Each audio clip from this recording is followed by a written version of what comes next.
আমার চ্যানেলে তোমাদের সবাইকে স্বাগত। আমি আজকে আমার মেয়ের ইচ্ছায় বিরিয়ানি বানাচ্ছি, তোমরা দেখতে থাকো কিভাবে বানাই। মাংসগুলো আমি আগে ম্যারিনেট করে দিই। এটা কি ম্যারিনেট হচ্ছে? হ্যাঁ হ্যাঁ, কর্নফ্লাওয়ার, এই তোমার বাড়িতে ইয়ে তো হলুদ দেবো। হলুদ আর কি দেওয়া হবে এতে?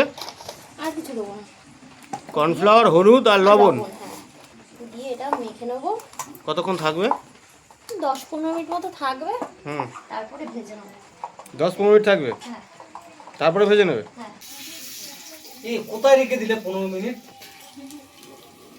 এই লেগ পিস আর টকবক করে ফুটছে। লেগ পিস কি দুটো দিয়েছো? টকবক করে ফুটছে চিকেন লেগ পিস।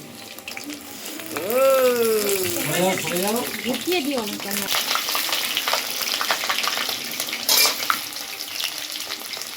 কাটকাট হয়ে গেছে না, আর সবজির দোকান ওখানে ওই এক সাইডে একটু সকাল বিকেল বসে।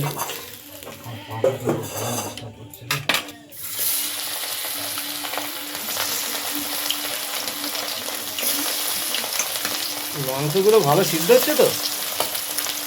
মাংস এটা বেশি কড়া করে ভাজা যাবে না, বেশি কড়া করে ভাজা হয়ে গেলে আর ভালো লাগবে না। ওই জন্য হালকা করে ভাজা হচ্ছে, এরপর তো কষা হবে। বেশি ভাজা যাবে না।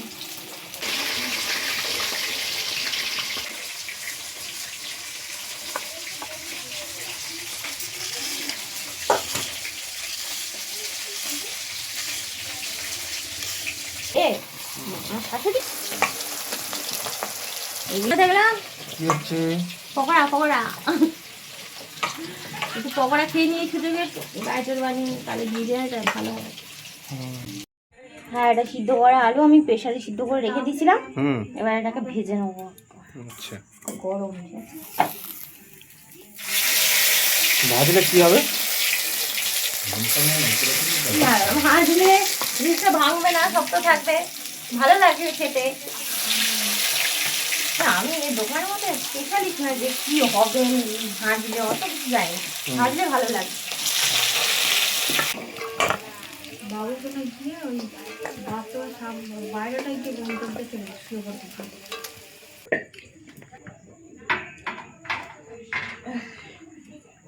ক কেজি চালের বিরিয়ানি হবে আজকে? 1.5 কেজি চালের বিরিয়ানি হচ্ছে, 1.5 কেজি। ভাতটা করে নি, রাইসটা হোক, তারপর আবার দেখাচ্ছি কি হবে। রাইস ছাড়াও চাল দিয়ে দিচ্ছি।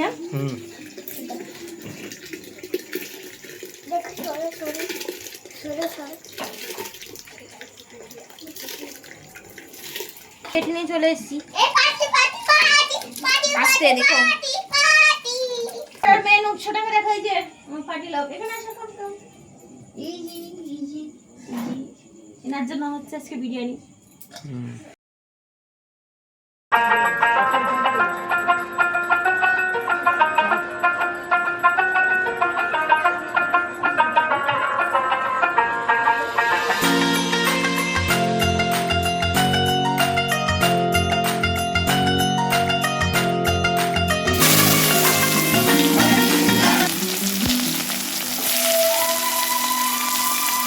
তবে বিরিয়ানির একটা লাভ আছে, তাহলে এমনি দোকানে সব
সরষে নিয়ে খা।